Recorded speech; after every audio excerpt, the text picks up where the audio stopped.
Christine ki khulin na din mun Pagkay mel het lo Christine atam Pagkay het pa lo Christine ho chu Atisa ahi ve ki khulin Ahin la hingala atisa Agaw lam vai Christine atam he Buhin pu leng Giêsu kisan lo Atisa ahi ve ki khulin Buhin kai lo Christine atam in Mai cham sim lo Christine zong atam Tao lo Bible sim lo Christine zong Atisa ahi ve ki khulin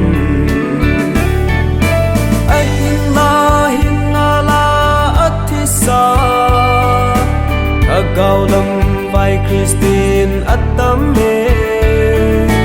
Buhin pu leng Giêsu kisan lo Atisa ahi ve ki khulin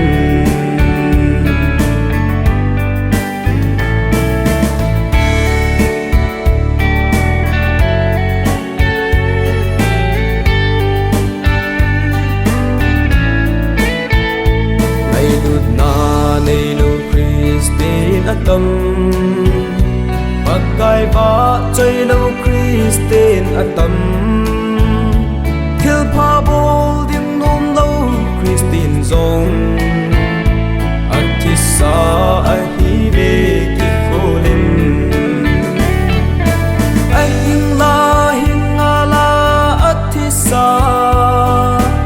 Agaw lam vai Christine atam he Buhin pu leng Giêsu kisan lo Atisa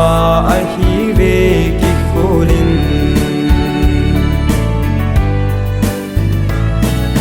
Sum le pai ngai lo Christine atam Tin na hin kho mang lo zong atam Pai pa ve Christine ho zo si zong Atisa ahi ve ki khulin Ahin la hingala atisa Agaw lam vai Christine atam he Buhin pu leng Giêsu kisan lo